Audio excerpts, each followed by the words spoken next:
प्राध्यापक Kishor Suryavanshi, Gokhale education society, BYK college of commerce Nashik में सभी विद्यार्थियों का स्वागत।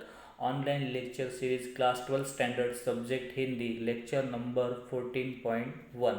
आज हम पाठ्यक्रम में समाविष्ट विशेष अध्ययन हेतु कनुप्रिया का अध्ययन करने जा रहे हैं, जिसके रचयिता डॉक्टर धर्मवीर भारती जी है।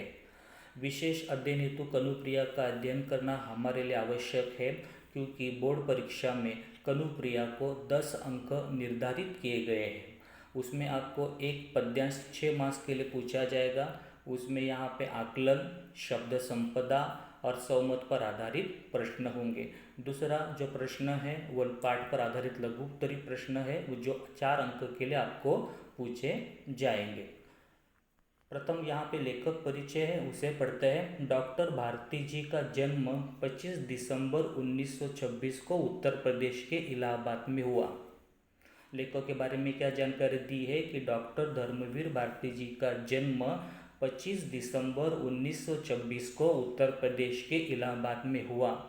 आपने इलाहाबाद में BA तथा MA हिंदी साहित्य किया। आपने आचार्य धीरेन्द्र वर्मा के निर्देशन में सिद्ध साहित्य पर शोध प्रबंध लिखा। यह शोध प्रबंध हिंदी साहित्य अनुसंधान के इतिहास में विशेष स्थान रखता है। आपने 1959 तक अध्यापन कार्य किया। पत्रकारिता की ओर झुकाव होने के कारण भारती जी ने मुंबई से प्रकाशित होने वाले टाइम्स ऑफ इंडिया पब्लिकेशन के प्रकाशन धर्मयुगों का संपादन कार्य वर्षों तक किया। भारती जी की मृत्यु 4 दिसंबर 1997 को हुई। प्रयोगवादी कवि होने के साथ साथ उच्च कोटि के कथाकार तथा समीक्षक भी है। आपकी प्रयोगवादी तथा नई कविताओं में लोक जीवन की रोमानियत की झांकी मिलती है। आप एक ऐसे प्रगतिशील साहित्यकार कहे जा सकते हैं जो समाज और मूल्यों को यथार्थपरकता से देखते हैं। एक ऐसे दुर्लभ असाधारण लेखकों में आपकी गिनती है, जिन्होंने अपनी सर्वतोमुखी प्रतिभा से साहित्य की हर विधा को एक नया अप्रत्याशित मोड़ दिया है। आप अपने साहित्य में एक ताज़ा मौलिक दृष्टि लेकर आए। आपने सामाजिक संदर्भ, असंगति, अव्यवस्थाओं को उसी दृष्टि से आंका जो उन असंगति और अव्यवस्थाओं को दूर करने की अपेक्षा रखती है। आपको पद्मश्री, व्यास सम्मान एवं अन्य कई राष्ट्रीय पुरस्कारों से भी सम्मानित किया गया है। लेखक धर्मवीर भारती जी की प्रमुख कृतियों को पढ़ते हैं। गुनाहों का देवता, सूरज का 7वां घोड़ा उपन्यास, 7 गीत वर्ष, ठंडा लोहा, कनुप्रिया कविता संग्रह, मुर्दों का गांव, चांद और टूटे हुए लोग, ऑस्कर वाइल्ड की कहानियाँ, बंद गली की आखिरी मकान कहानी संग्रह, नदी प्यासी थी, एकांकी। एकांकी का अर्थ क्या होता है यहाँ पे? एक अंक वाला नाटक, जिसे अंग्रेजी में 1 एक्ट प्ले भी कहते हैं। अंधा युग, सृष्टि का आखिरी आदमी काव्य नाटक, सिद्ध साहित्य, साहित्यिक समीक्षा, एक समीक्षा, मानव मूल्य और साहित्य, कहानी अकहानी, पश्यंती, निबंध आदि उनकी प्रमुख कृतियाँ थी। कृति परिचय को पढ़ते हैं। आधुनिक काल के रचनाकारों में डॉक्टर धर्मवीर भारती मूर्धन्य साहित्यकार के रूप में प्रतिष्ठित है। मूर्धन्य का अर्थ क्या होता है यहाँ पे? ऊंचा स्थान। कनुप्रिया भारती जी की अनूठी और अद्भुत कृति है, जो कन्हैया की प्रिया अर्थात राधा के मन में कृष्ण और महाभारत के पात्रों को लेकर चलने वाला काव्य है। काव्य की विशेषता के बारे में क्या बताया यहाँ पे कि राधा के मन में कृष्ण और महाभारत के पात्रों को लेकर चलने वाला काव्य है। कनुप्रिया की कृति हिंदी साहित्य और भारती जी के लिए मील का पत्थर सिद्ध हुई है।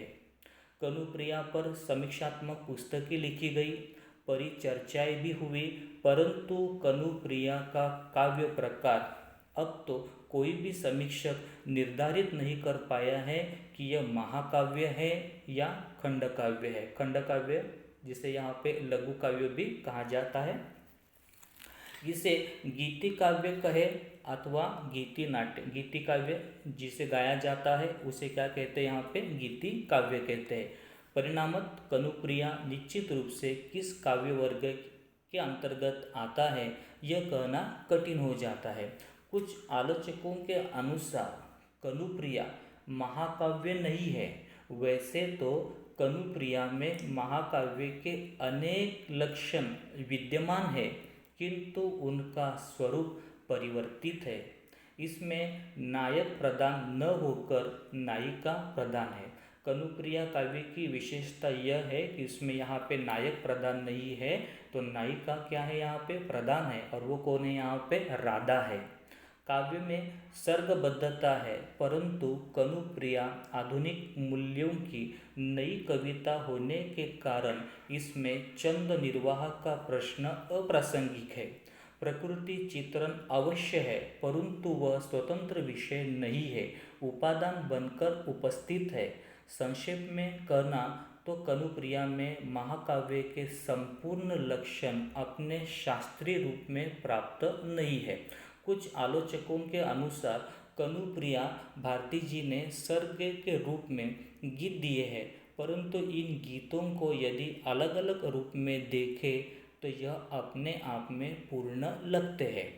प्रकृति चित्रण भी उपादान के रूप में आता है। इसमें जीवन के किसी एक पक्ष का उद्घाटन नहीं होता, अपितु राधा के मानसिक संघर्ष के प्रसंग व्यक्त हुए हैं। कनुप्रिया में राधा के मानसिक संघर्ष, उसके मन में जो द्वंद्व है विचारों का, उसे व्यक्त किया गया है। अतः कनुप्रिया को खंड काव्य की कोटि में भी नहीं रखा जा सकता। कुछ आलोचकों के अनुसार कनुप्रिया में प्रगीत काव्य के अनेक गुण अवश्य प्राप्त होते हैं। प्रगीत का आवश्यक तत्व वैयक्तिक अनुभूति इसमें व्यक्त हुई है, अर्थात राधा भावाकुल उद्गार आदि से अंत तक राधा अपने परिप्रेक्ष्य में कनु के कार्य व्यापार को देखती है। लेकिन कनुप्रिया के गीतों में गेयात्मकता नहीं है, जिसे महादेवी वर्मा प्रगीत काव्य के अत्यावश्यक लक्षण के रूप में स्वीकार करती है। कनुप्रिया के गीत एक श्रृंखला के गीतों के रूप में ही अर्थ गांभीर्य उपस्थित करते हैं, अतः कनुप्रिया को शुद्ध रूप से प्रगीत काव्य की संज्ञा नहीं दी जा सकती। कनुप्रिया के रचयिता डॉक्टर धर्मवीर भारती जी ने स्वयं कनुप्रिया को किस काव्य की कोटि में रखना चाहिए इस पर अपना मंतव्य व्यक्त नहीं किया। यहाँ पे बताया गया है कि धर्मवीर भारती जी ने कनुप्रिया का निर्माण किया था, परंतु उनका भी यह मंतव्य नहीं है कि उसे महाकाव्य कहा जाए या फिर खंड काव्य कहा जाए। वे काव्य के साहित्यिक शिल्प की कोई विवेचना भी नहीं करते हैं, अतः उनकी ओर से कनुप्रिया के काव्य प्रकार का कोई संकेत नहीं मिलता है। कनुप्रिया में भावों की एक धारा बहती है जो एक कड़ी रूप में है। पृष्ठभूमि को पढ़ते हैं। डॉक्टर धर्मवीर भारती जी की महाभारत युद्ध की पृष्ठभूमि में लिखी गई कनुप्रिया कृति हिंदी साहित्य जगत में अत्यंत चर्चित रही है। हिंदी साहित्य जगत में कनुप्रिया अत्यंत चर्चित क्यों रही है? क्योंकि उसमें यहाँ पे महाभारत की पृष्ठभूमि है। कनुप्रिया का प्राण स्वर बहुत ही भिन्न है। कनुप्रिया आधुनिक मूल्यों का काव्य है। कनुप्रिया कौन सा काव्य है? यहाँ पे आधुनिक मूल्यों का काव्य है। उसकी मूल संवेदना आधुनिक धरातल पर उत्पन्न हुई है। इसका आधार मिथक है। मिथक का अर्थ यहाँ पे होता है पौराणिक कथा, काल्पनिक कथा या रूढ़ि परंपरा। यह मिथक राधा और कृष्ण के प्रेम और महाभारत की कथा से संबंध है। कनुप्रिया अर्थात कन्हैया की प्रिय सखी राधा। कनुप्रिया का अर्थ क्या होता है? यहाँ पे कन्हैया की प्रिय सखी कौन है? यहाँ पे राधा है। राधा को लगता है कि प्रेम त्याग कर युद्ध का अवलंब करना निरर्थक बात है। राधा को क्या लगता है? यहाँ पे प्रेम को त्याग कर युद्ध का अवलंब करना निरर्थक बात है। यहाँ कनु उपस्थित नहीं है। काव्य में यहाँ पे कनु उपस्थित नहीं है, क्योंकि काव्य की नायिका कौन है? यहाँ पे राधा है। उन्हें जानने का माध्यम राधा है। धर्मवीर भारती जी का मानना है कि हम बाह्य जगत को जीते रहते हैं, सहते और अनुभव करते रहते हैं, चाहे वह युद्ध बाह्य जगत का हो, चाहे बलिदान का। परंतु कुछ क्षण ऐसे भी होते हैं जब हमें अनुभूत होता है कि बाह्य घटनाओं के उद्वेग नहीं है।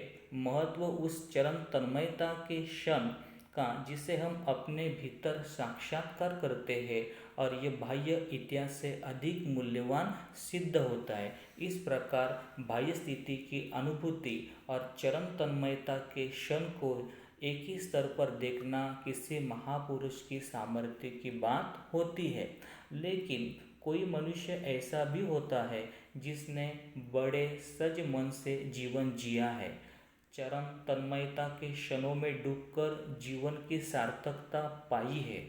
अतः उसका यह आग्रह होता है कि वह उसी सहज मन की कसौटी पर सभी घटनाओं, व्यक्तियों को परखेगा, जांचेगा। ऐसा ही आग्रह कनुप्रिया अर्थात राधा का है, अपने सखा कृष्ण से।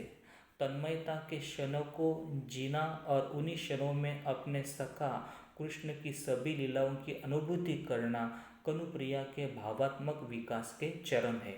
इसलिए व्याख्याकार कृष्ण के इतिहास निर्माण को कनुप्रिया इसी चरम तन्मयता के स्वरों के दृष्टि से देखती है। कनुप्रिया भी महाभारत युद्ध की उसी समस्या तक पहुँचती है जहाँ दूसरे पात्र भी है, परंतु कनुप्रिया उस समस्या तक अपने भाव स्तर अथवा तन्मयता के क्षणों द्वारा पहुँचती है। यह सब उसके अनजाने में होता है, क्योंकि कनुप्रिया की मूल प्रवृत्ति संशय अथवा जिज्ञासा नहीं है। राधा कृष्ण से महाभारत युद्धों को लेकर कई प्रश्न पूछती है। राधा कृष्ण से महाभारत युद्धों को लेकर कई प्रश्न पूछती है। महाभारत युद्ध में हुई जय पराजय, कृष्ण की भूमिका, युद्ध का उद्देश्य, युद्ध की भयानकता, प्रचंड संहार आदि बातों से संबंधित राधा का कृष्ण से हुआ संवाद यहाँ पे स्पष्ट होता है। प्रस्तुत महाकाव्य में डॉक्टर धर्मवीर भारती जी ने राधा की मन की भावना विरह भाव को व्यक्त किया है। काव्य में राधा कनु अर्थात भगवान कृष्ण को अनेक प्रश्न पूछती है। गोकुल में भगवान कृष्ण राधा के प्रियतम सखा के रूप में थे। इसी रूप में राधा भगवान कृष्ण को देखती थी, परंतु भगवान कृष्ण अर्थात कनु जब मथुरा चले जाते हैं, वहाँ उनका रूप ज्ञान जगत था।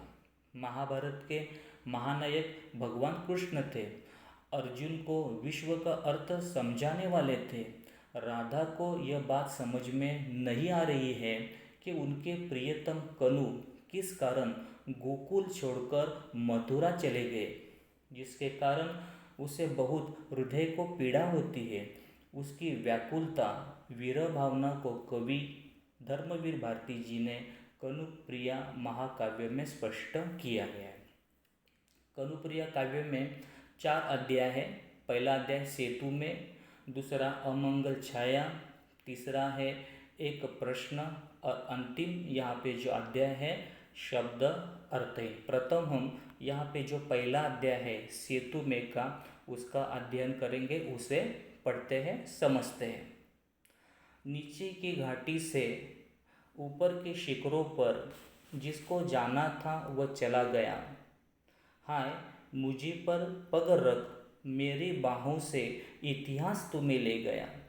सुनो कनु सुनो, क्या मैं सिर्फ एक सेतु थी तुम्हारे लिए, लीला भूमि और युद्ध क्षेत्र के अलग के अंतराल में।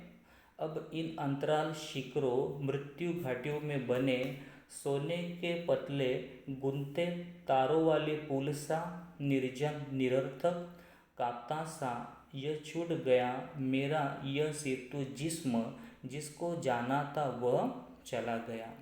इन पंक्तियों में राधा अपने प्रिय कृष्ण को संबोधित करते हुए कहती है कि तुम नीचे से उठते हुए ऊपर सफलता के शिखरों पर चले गए, तुम्हें जहाँ जाना था वहाँ तुम चले गए, तुमने अपनी सफलता की इस राह में मुझे अपना साधन बनाया, साधन अर्थात यहाँ पे सेतु बनाया।